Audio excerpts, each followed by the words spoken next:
Hello guys, இன்றைக்கி இந்த ஸ்டோரியோட episode 4 தான் பார்க்க போகிறோம். போன பாட்டு இதோட கம்ப்ளீட் பண்ணியிருந்தேன்னா, நிலா ஒரு ஃபோட்டோவை பார்த்து ஷாக் ஆகியிருந்திருப்பா. அதில் எழுதியிருக்க கேப்ஷனை பார்த்து காலேஜ் இருக்க எல்லாரும் இதை பற்றி தான் காசிப் பேசிகிட்டு இருந்திருப்பாங்க. விக்ரமும் அப்படியே ஷாக்காகி நின்றுருந்துருப்பான். அதோட இந்த பாட்டை கம்ப்ளீட் பண்ணி நான் let's continue the part 4. So இப்போ அது என்ன ஃபோட்டோ அப்படிங்கிறத காமிக்கிறாங்க. அது வேறு ஒன்றும் எந்த ஃபோட்டோவும் இல்லை. விக்ரமும் அவனோட எக்ஸ் கேர்ள் ஃப்ரெண்ட் ரியாவும் க்ளோஸாக இருக்கிற ஃபோட்டோ. அதுவும் கீழே married man seated your wife அப்படின்ற ஒரு கேப்ஷன். ஸோ இது எல்லாத்தையும் பார்த்துட்டு காலேஜில் இருக்கிறவங்க, அப்போ நிலாவை இவன் சீட் பண்ணுறானா, ஐயோ நிலா பாவம் அப்படின்ற மாதிரி எல்லாம் கேவலமாக பேச, இதை கேட்டு தான் நிலா ஒரு மாதிரி அப்படியே ஸ்டன் ஆகி போய் நின்றுருப்பா. விக்ரமுக்கு இது ஷாக்கு தான், பட் இது எப்படி ஹேண்டில் பண்ணுறதுன்னு தெரில. அவன் வேகமாக நிலாவை தான் தேடிட்டு இருக்கான். பட் நிலா ஒரு பேஸ்கெட் பால் கிரவுண்டில் உட்காந்து அழுதுட்டுருக்கா. சேம் டைம் மழையும் பெஞ்சிட்ருக்கு. அப்போன்னு பார்த்து விக்ரம் அங்கே வந்துடுறான். எப்படியோ நிலாவை கண்டுபிடிச்சி அங்கே வந்து, நிலா நான் எக்ஸ்பிளைன் பண்ணுறேன், இது ஃபேக்கான ஃபோட்டோ, ஸ்டாப் இட் விக்ரம். அது எப்படி நான் உன்னை நம்புவேன், அதுக்கப்புறம் திருப்பி என்னை ஹர்ட் பண்ணுவேன், அண்ட் அகெயின் இது பொய் அப்படின்னு சொல்லுவேன், நான் நம்பிட்டு இருக்கணுமா? இல்லை நிலா, இதுதான் உண்மை, இதெல்லாம் ஃபேக்கு, நம்பாத. ஓ, நம்பக்கூடாதா? ஆமாம், நீ என்னை நம்பு. நான் தான் நேற்றே சொன்னல, நான் லவ் பண்ணலை. அப்புறம் ஏன் உன் பாஸ்ட் உன் பின்னாடி சுற்றி வந்துட்டுருக்கு? அகெயின் அண்ட் அகெயின் ஏன் இப்படி நடக்குது சொல்லு அப்படின்னு கேட்கும்போது விக்ரமுக்கு அது ஆக்சன் தெரில. ஸோ அப்போது நிலா சொல்லிவிட்டு அங்கேருந்து போகிறா. அப்பாவை பின்னாடி ஒரு 4-5 பசங்க, ஜூனியர் பசங்க தான் வந்து, oh my god poor girl, ஆனால் அவளோட ஹஸ்பண்ட் அவளே சீட் பண்ணிட்டான்ல, ச்சே ரொம்ப பாவம் அப்படின்னு மோசமாக பேசும்போது இது விக்ரம் காதில் கேட்டுருச்சு. ஆனால் விக்ரம்க்கு இது கேட்டதும் செம்ம வருது. பட் நிலா அவள் பயங்கரமாக அழுகிறா. ஏன் எனக்கு மட்டும் இப்படி நடக்குது, ஏன் இப்படி எல்லாரும் என்னை பற்றியே பேசுகிறாங்க அப்படின்னு அவளால் இந்த பெயினை சுத்தமாக ஹேண்டில் பண்ணவே முடியல. பயங்கர ஒரு மாதிரி பர்ஸ்ட் அவுட் ஆகி தான் அங்கே அப்படியே நின்று அழுதுட்டுருக்கா. பட் விக்ரம் சும்மா இல்லை, அந்த பசங்களை அப்படியே பலார்னு அரைகிறான். இதை நிலாவும் பார்க்குறா, எல்லாருமே பார்க்குறாங்க, காலேஜில் இருக்க எல்லாருமே. அவன் அடிச்சுட்டு அந்த பாய்ஸை பார்த்து, ஒன் மோர் வேர்ட் என் ஒய்ஃபை பற்றி நீங்கள் எல்லோரும் பேசிட்டிங்கன்னா உங்கள் எல்லோரையும் நான் ஜூனியர்னு கூட பார்க்க மாட்டேன், ரொம்ப மோசமாயிரும் அப்படின்னு சொல்லிட்டு அங்கேருந்து நிலாவை பார்க்க வரான். பட் நிலா அவன் வரான்னு தெரிஞ்சு அங்கேருந்து வேகமாக நடக்கிறா. பட் அப்போது சடனாக ஒரு கை வந்து விக்ரமை பிடிச்சி இழுக்குது. யாருன்னு பார்த்தா ரியா தான். ஸோ ரியா விக்ரமோட ஹேண்டை அப்படியே அவகிட்ட க்ளோஸாக பிடிச்சி இழுக்கிறா. விக்ரமும் ஏ அப்படின்னு சொல்கிறான். பட் ரியா அதெல்லாம் கேட்குற மாதிரி இல்லை. பாட்டுக்க விக்ரமோட கையை பிடிச்சி இழுக்கிறா. இதை பின்னா நின்று நிலாவும் பார்க்குறா. ரியா அவனோட கையை பிடிச்சி இழுத்துட்டு, தென் விக்ரம் சேமி, என்கிட்ட அடிக்கடி சில வார்த்தைகள் சொல்லுவியே, மறந்துட்டியா? I love you so much sweet ஹார்ட்னு சொல்லுவியே, மறந்துட்டியா? டெல் மீ அகேன் அப்படின்னு சொல்கிறா. அதுவும் பின்னாடி நிலா இருக்கான்னு தெரிஞ்சே வேணும்னே இதை பண்ணுறா. இதை பார்த்த நிலாவா விக்ரம் ரியாக்ட் பண்ணுறதுக்கு முன்னாடியே அங்கேருந்து அவள் பாட்டி கிளம்பி போயிட்டா. பட் விக்ரம் நிலா போனதை பார்த்துட்டு, லிசன் ரியா, உன் லிமிட்டை தாண்டி போயிட்டுருக்க, அகெயின் அண்ட் அகெயின் நீ இப்படி பண்ணுன்னு வச்சுக்கோயேன், நான் ஷூராக சொல்கிறேன், நான் என்ன பண்ணுவேனே தெரியாது. மாவளே, நீ ஒரு பொண்ணு உன் மானம் போகக்கூடாதுன்னா பொத்திட்டுருக்கேன் இல்லைன்னு வச்சுக்கோயேன், உன்னை என்ன பண்ணுவேனே எனக்கு தெரியாது.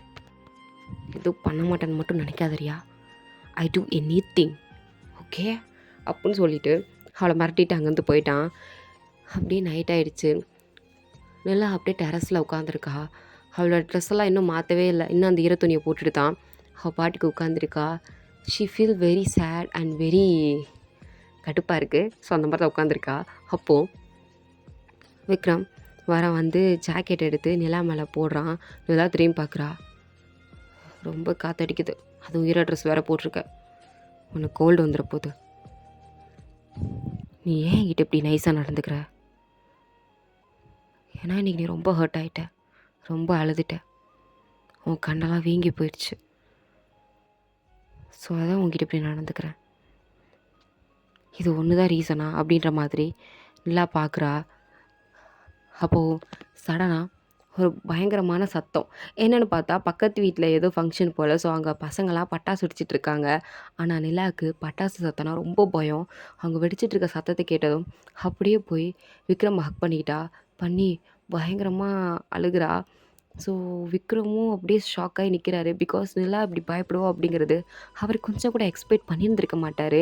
அதுவும் பட்டாசு சத்தத்துக்குலாம் பயப்படுவாளா அப்படின்னு அவளை ஹக் பண்ணி நத்திங் நத்திங் ஒன்றும் இல்லை ஒன்றும் இல்லை அப்படின்னு சொல்லிட்டு இருக்காரு.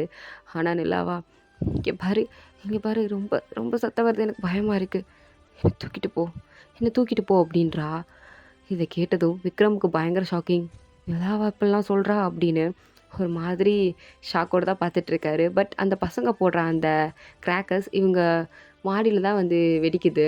அதுவும் மேலே அது லைட்டிங்ஸ் பயங்கரமாக இருக்கா.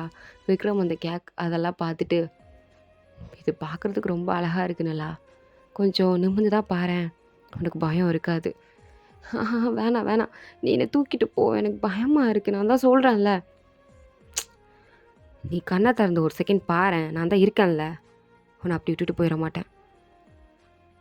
நீ ஐஸ் ஓப்பன் பண்ணு, நான் இருக்கேன் அப்படின்னு சொல்கிறான். நிலாவும் அப்படியே ஒரு செகண்ட் விக்ரம் தான் பார்க்குறா. விக்ரமும் கமான் நிலா பாரு.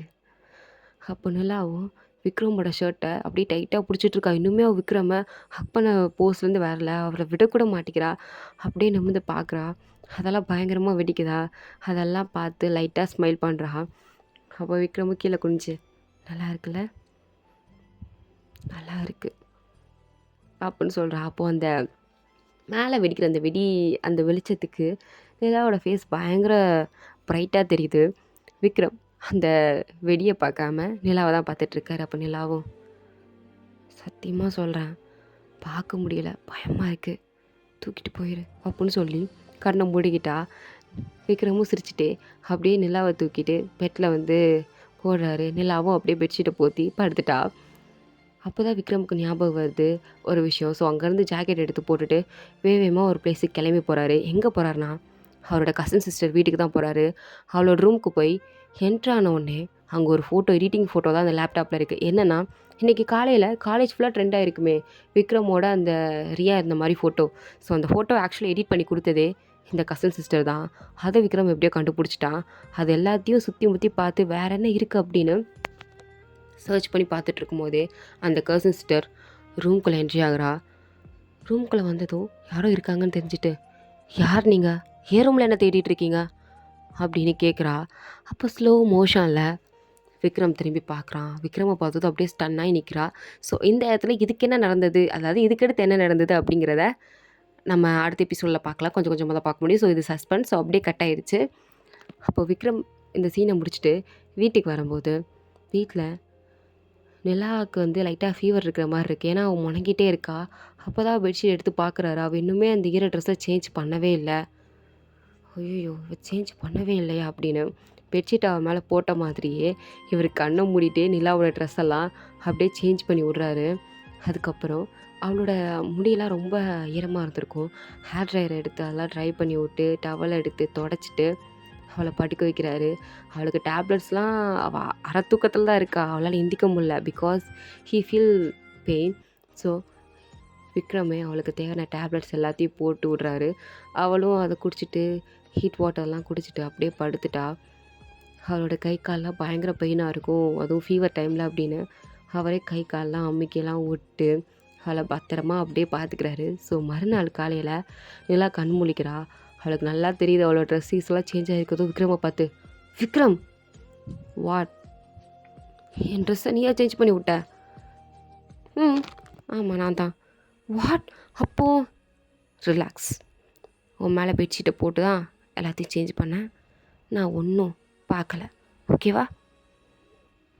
ஒன்றுமே பார்க்கல, ஐம் சாரி, ட்ரஸ்ட் மீ அப்படின்னு சொன்னதும் எல்லாவும் ஓ தேங்க் காட், அப்படி பண்ணாலும் என்ன, நான் உன் ஹஸ்பண்ட் தானே அப்படின்னு சொல்கிறான் கிட்ட வந்து. நிலாவா அப்படியே ஒரு முறை முடிச்சுட்டு, ஓகே என்ன ஏன் நீ நைட்டு ஃபுல்லாக இவ்வளோ கேரிங்காக பார்த்துக்கிட்ட, எதுக்கு அப்படின்னு கேட்கும்போது விக்ரம் அப்படியே ஸ்லோவாக நிலாவோட கிட்ட வந்து, பிகாஸ் மேபி ஐ அப்படின்னு சொல்கிறதுக்குள்ளே ஃபோன் ரிங் ஆகிடுச்சு. அப்படியே நிலா சிரிச்சுட்டே திரும்பிட்டா. விக்ரமோ ஃபோன் வந்துருச்சு அப்படின்னு சொல்லிட்டு அங்கேருந்து போயிட்டான். ஸோ அப்படியே ஒரு வழியாக ப்ராப்ளம்லாம் சால்வ் ஆகி காலேஜுக்கு 2 பேர் வராங்க. ஸோ அங்க பிரின்சிபல் வந்து எல்லாரையும் கூப்பிட்டு அலௌன்ஸ்மென்ட் குடுத்துட்டுருக்காரு. என்னன்னா, இவங்க ஆனுவல் டே வந்து கூடிய சீக்கிரம் வரப்போகுது. ஸோ, அதுக்கான அலௌன்ஸ்மென்ட் தான் குடுத்துட்டுருக்காங்க. இது வந்து என்னென்ன பெர்ஃபார்மன்ஸ்லாம் யார் யாரெல்லாம் பண்ணணும் அப்படின்னு சொல்லிட்டு இருக்கும்போதே, ஒரு ஸ்பெஷல் பெர்ஃபார்மன்ஸ் உங்க எல்லாருக்கும் இருக்கு. அண்ட் அது என்னன்னா, ரொமான்டிக் கப்பிள் பெர்ஃபார்மன்ஸ். அதுவும் ரியல் கப்பிள்ஸ் அப்படின்னு சொல்லும்போது, எல்லாம் ரியல் கப்பிள்ஸா? அப்ப யாரு நீயா? நானா? அப்படின்னு மாத்தி மாத்தி பேசிட்டு இருக்கும்போது பிரின்சிபலா, அது வேற யாரும் இல்ல. விக்ரம் அண்ட் நிலா அப்படின்னு சொன்னதும், நிலா பயங்கர ஷாக் ஆகுறா. Oh my God! ஐய்யய்யோ! இல்ல, இல்ல, இல்ல. எனக்கு டான்ஸ்லாம் ஆடத் தெரியாது அப்படின்னு சொல்லிட்டு இருக்கும்போது, விக்ரம் நிலாவோட ஷோல்டர் மேல கை போட்டு, why not? You are my wife. We are real couple. நம்ம பெர்ஃபார்மன்ஸ் பண்ணலாம் அப்படின்னு சிரிச்சுட்டே சொல்றான். நிலாவா என்னது அப்படின்னு பார்த்துட்டு இருக்கா. பட் இவங்கெல்லாம் ஹாப்பியா இருக்கிறத பார்த்த அந்த கசின் சிஸ்டரா, இதுக்கு மேலயும் சும்மா இருக்கக்கூடாது. விக்ரம் எனக்கு வேணும்னா, நிலாவ நான் தூக்கிடணும். ஒண்ணு அவனோட லைஃப்ப விட்டு, இல்லையா உலகத்த விட்டே அவள நான் அழிச்சிடணும் அப்படின்னு யோசிச்சுட்டு வில்லத்தனமா இவங்கள பார்த்து சிரிச்சிட்டு இருக்கா. பட் அவங்க 2 பேரும் இது என்னன்னே தெரியாம எந்த மாரிலாம் பிராக்டிஸ் பண்ணலாம் அப்படின்னு பேசிட்டு இருக்காங்க. ஸோ இதோட இந்த பார்ட் வந்து கம்ப்ளீட் ஆகுது.